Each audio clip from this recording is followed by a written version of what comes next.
Today is Tuesday, October 3rd. Former President Trump already had a lot to say about his fraud trial this week as he gets ready for day 2.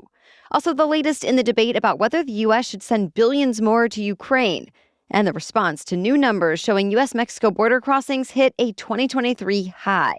Plus, the weather some are calling the second summer. A different type of morning-after pill may be on its way, and it seems the Kelce-Swift saga is second only to the Super Bowl. Those stories and more news to know next.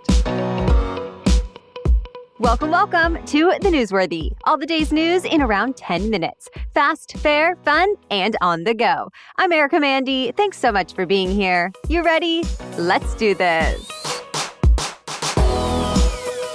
Former President Trump is expected back in court today for the first of his many upcoming trials. He isn't actually required to attend this trial, but he's decided to show up for at least the first few days. He was already in court for day 1 yesterday, and he had plenty to say just outside the courtroom to reporters covering the case.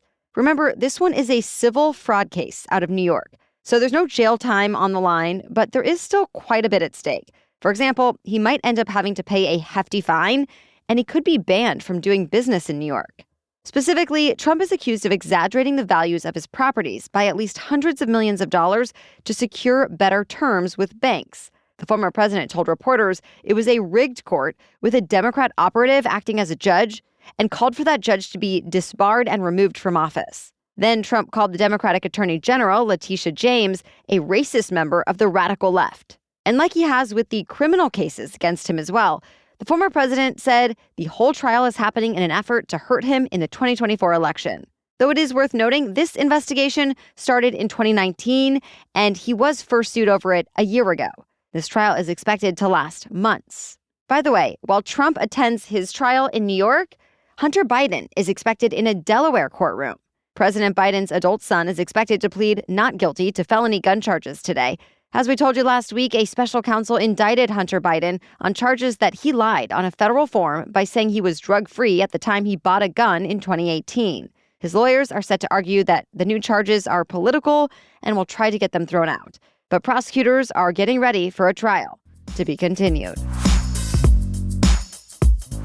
This week, the U.S. Congress is debating about how much more aid to send Ukraine as it tries to fend off Russia's invasion. Already, the U.S. has sent Ukraine $113 billion in security, economic, and humanitarian assistance. But President Biden wants Congress to approve another $24 billion soon. And the Defense Department says it's crucial, that it's running low on funds and has apparently already had to start slowing down resupplies for some troops. But House Speaker Kevin McCarthy says members are going to need more information before approving any more money. He called for the Biden administration to arrange a briefing about the path it sees to reach an end to the conflict now that it's been going on for 19 months and doesn't seem to be wrapping up anytime soon. Still, the White House spokesperson says she's confident there will be another aid package coming. Meanwhile, the European Union is making a historic show of support for Ukraine. All 27 EU foreign ministers met in Ukraine's capital yesterday for the very first meeting outside the EU's territory. The EU's top diplomat said the location itself shows how committed the bloc is to supporting Ukraine. And members are talking now about a Ukraine aid package worth about $5.3 billion. The United Nations has agreed to send an armed multinational force into Haiti to take on gangs that have overrun much of the Caribbean country. Its mission will be to help Haitian police combat gang violence, including widespread murders, kidnappings, and extortion, all of which have driven more than 130,000 people from their homes. The mission will also be tasked with protecting infrastructure, like hospitals and ports. All of the UN Security Council members voted to authorize this new mission, except 2, Russia and China. But key details do need to be worked out still. The whole thing will be funded by UN's member states, including the U.S., though Kenya will lead the mission with 1,000 police officers. Hundreds more are coming from different Caribbean countries. Back in the U.S., the number of people detained last month for trying to cross the southern border illegally was the highest total so far this year. Border Patrol processed more than 200,000 migrants in September alone. And that doesn't include the tens of thousands of migrants who have legally crossed through official ports of entry with appointments. The Department of Homeland Security says it's managing the influx by improving processing and quickly removing people who either don't claim asylum or don't pass the initial screenings. Though government figures also show that in recent months, most migrants have been released from custody with instructions to report to immigration court. Migrants are then deported if they lose their asylum cases in court. But that process can take years because of a backlog that includes millions of cases and is still growing. And with that, resources are strained, both in border towns like El Paso and Eagle Pass and big cities like New York and Chicago. Tens of millions of Americans are now in the thick of what some are calling second summer. Summer-like heat has reemerged from Minneapolis to Maine. For the next few days, temperatures are expected to be 15 to 25 degrees above average for this time of year. Some temps will be even hotter than the average July or August day across the Midwest and Northeast. And dozens of records are expected to be broken in parts of Iowa, Nebraska, New York, Vermont, and Maine. Though, cooler air is coming soon.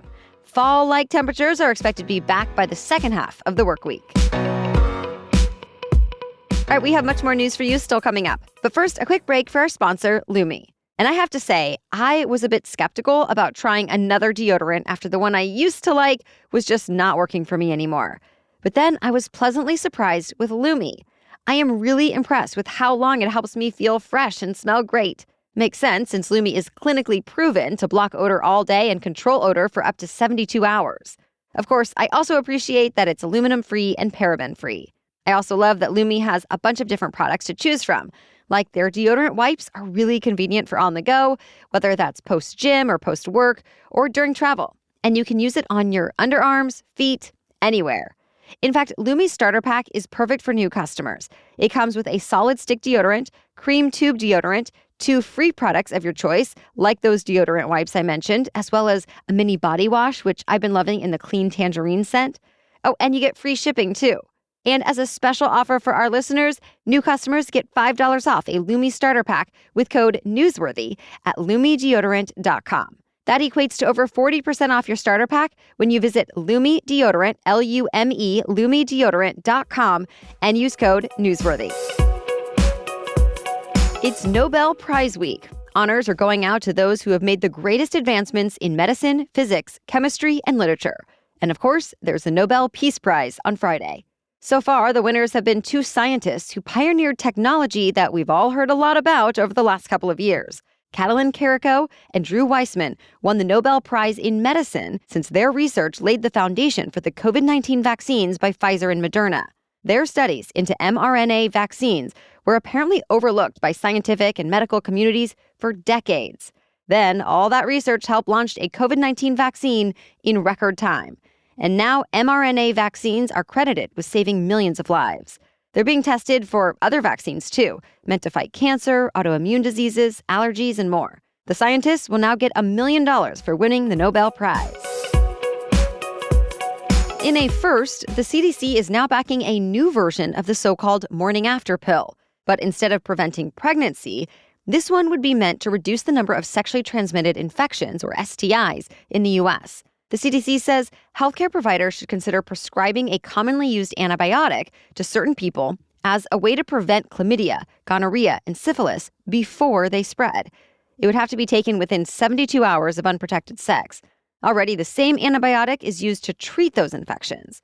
But the CDC wants it to be given in advance to men who have sex with men and transgender women. This all comes as the rate of STIs rises across the U.S., and studies have found taking a preventative antibiotic can be about 65% effective at reducing them. The guidelines aren't final just yet, though. First, the CDC is asking clinical providers, people affected by STIs, and partner organizations to weigh in, and it's open to comments for the next month. Well, it seems the recent football game between the Kansas City Chiefs and New York Jets ended up being the most watched Sunday show since the Super Bowl. But of course, not everyone actually wanted to see the game. There were also plenty of Taylor Swift watchers who were not disappointed. Yep, for the second week in a row, the pop superstar turned out to watch her rumored boyfriend, Chiefs tight end Travis Kelce. And once again, the cameras and the announcers gave the potential romance plenty of attention to cater to their new viewers. The Voice host Carson Daly even made an appearance before the game just to explain football to Swifties, which he did while making references to Swift's hit songs. In the end, the biggest bumps in viewership were among women and girls. There was also a notable increase in ticket sales and costs. And along with the fans and Chiefs and Jets gear, many were wearing Taylor Swift merch and holding Swiftie-themed signs. And to be clear, Taylor Swift herself was not actually there to perform. She was just there to watch the game. The next time the Chiefs play will be in Minnesota against the Vikings. At this point, it's not clear if Swift will be there, but that game won't be on national TV, so there might be a little bit of a break from what's now being called Traylor Mania.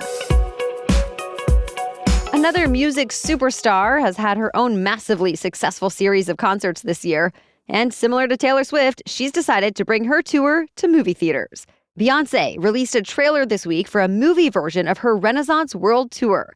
It includes elements from the iconic singer's live performances throughout 2023, along with behind-the-scenes moments. Tickets for Renaissance, a film by Beyonce, are on sale now and start at $22. It will actually hit theaters on December 1st. That's it for the main news today, but now it's time for Trivia Tuesday, when we ask a different trivia question every week. But first, thanks to today's sponsor. This one is for the ladies listening or for you to recommend to the women in your life. Honeylove is the place to go for everything from leggings and tanks to shapewear and bras. And in my experience, you can rely on the comfort, fit, quality, and look of Honeylove no matter what. It seems like they think of everything we might want, but didn't know existed. The Legging 2.0, for example, has it all: comfort, function, and style. So it has really smooth, soft fabric, hidden shaping panels that make me feel extra supported and confident wearing them, shear-proof fabric so I have no worries, side pockets for convenience, a super cute look, and more. I love that I can wear them out and about, around the house, or just to work out. And Honeylove addresses all of the typical complaints about bras and shapewear as well. I also just really appreciate how Honeylove's goal is to embolden women of all shapes and sizes. So treat yourself to the best bras, shapewear, and leggings on the market and save 20% off at honeylove.com/newsworthy. Use our exclusive link to get 20% off, honeylove.com/newsworthy. And after you purchase, they ask you where you heard about them, so please support our show and tell them we sent you. Okay, now back to Trivia Tuesday. Today's trivia question is, when was Nintendo founded? You can play along with us in our weekly roundup email that comes out every Friday. Simply sign up to get it at thenewsworthy.com/email or find the link in today's episode notes. As for last week's trivia question, why are school buses yellow? The answer is to get drivers' attention. Originally, buses were all different around the U.S.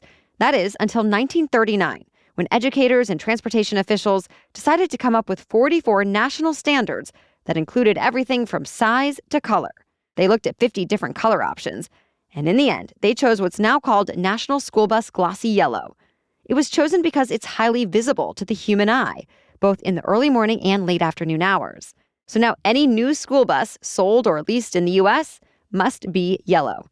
They also have to meet several other federal safety standards like rollover protections, flashing lights, and stop sign arms. And with that, the NHTSA calls school buses the most regulated vehicles on the road. All right, thank you so much for listening today. We'll be back with another news roundup tomorrow. Until then, have a great day.